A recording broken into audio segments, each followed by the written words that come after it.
Hello viewers, তোমরা সবাই কেমন আছো? আজ আবার চলে এসেছি তোমাদের সামনে একটি নতুন ভিডিও নিয়ে। আজকের ভিডিওতে আমরা শিখব কিভাবে নিজের হাতে থাকা মোবাইল দিয়ে নিজের বাড়ি অথবা যে কোনো প্রতিষ্ঠানকে গুগল ম্যাপে অ্যাড করব। তার জন্য আমরা আমাদের ফোনের গুগল ম্যাপ অ্যাপসটি ওপেন করব। ম্যাপে আসার পর নিচের দিকে দেখুন কন্ট্রিবিউট নামে একটি অপশন আছে, ওটিতে আমরা ক্লিক করব। উপরের দিকে দেখুন অনেকগুলি মেনু আছে, তার মধ্যে দ্বিতীয় নম্বরে দেখেন অ্যাড প্লেস অপশনটিতে আমরা ক্লিক করব।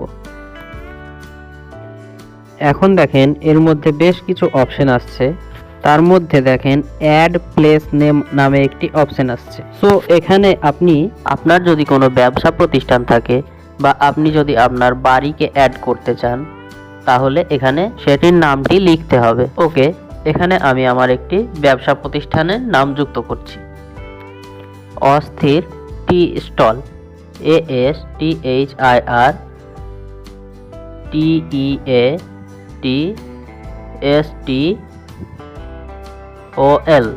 স্টল। এইবার নিচে দেখেন ক্যাটাগরি সিলেক্ট করতে হবে, এটি কোন ক্যাটাগরি সেটি সিলেক্ট করতে হবে। এবার ক্যাটাগরির উপরে ক্লিক করবেন। এখানে দেখেন অনেকগুলি ক্যাটাগরি শো করছে। আপনার যদি ব্যবসা প্রতিষ্ঠান হয় আর সেটি যদি রেস্টুরেন্ট সংক্রান্ত কিছু হয় তাহলে ফুড অ্যান্ড ড্রিঙ্ক অপশনটি ক্লিক করবেন। আমার এখানে রেস্টুরেন্ট সংক্রান্ত, তাই আমি এখানে ফুড অ্যান্ড ড্রিঙ্ক অপশনটি ক্লিক করব।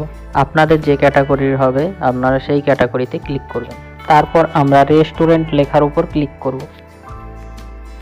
তারপর আমরা উপরে সার্চ অপশনে ক্লিক করে মেন ক্যাটাগরিটি আমরা সিলেক্ট করব। আমাদের মেন ক্যাটাগরি ছিল টি শপ।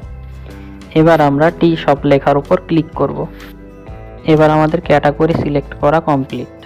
এবার আমাদের সিলেক্ট করতে হবে আমাদের শপটি ঠিক কোন জায়গায় অবস্থিত। আপনি যে লোকেশনটি অ্যাড করতে চান, আপনি বর্তমানে যদি সেখানেই বসে থাকেন তাহলে আপনি পাশে যে সার্চের মতো অপশনটি দেখতে পাচ্ছেন সেটিতে ক্লিক করলে আপনার এক্স্যাক্ট লোকেশনটি শো করবে। আমি যেহেতু এক্স্যাক্ট লোকেশনে নেই তাই আমি এডিট ম্যাপ অপশনে ক্লিক করব। এইবার আমাদের নির্দিষ্ট লোকেশনটি খুঁজে বের করে সেটিকে সেট করতে হবে। ঠিক মতো আমাদের নির্দিষ্ট লোকেশনটি সেট করতে হবে। ঠিক যে লোকেশনটি আমরা সেট করতে চাই সেটিকেই খুঁজে বের করে সেখানে ক্লিক করে আমাদের সেট করতে হবে। আমরা এক্স্যাক্ট লোকেশনটি সিলেক্ট করার পর বন্ধুরা উপরের ওকে লেখাতে ক্লিক করব। এবার আমাদের কি করতে হবে দেখো বন্ধুরা, উপরে যে 3 নম্বর বক্সে অ্যাড অ্যাড্রেস অপশন আছে ওখানে আমাদের অ্যাড্রেসটা দিতে হবে। অ্যাড্রেসটি দেওয়ার পর সাবমিট করলে আমাদের লোকেশনটি সেভ হয়ে যাবে। সাবমিট করার পর আপনাকে কিছুদিন ওয়েট করতে হবে, তারপর লোকেশনটি ম্যাপে শো করবে। আজকের ভিডিওটি এই পর্যন্তই ছিল। ধন্যবাদ বন্ধুরা পুরো ভিডিওটি দেখার জন্য। বন্ধুরা আরও এই ধরনের হেল্পফুল ভিডিও পেতে আমার চ্যানেলটিকে সাবস্ক্রাইব করে পাশে থাকবেন।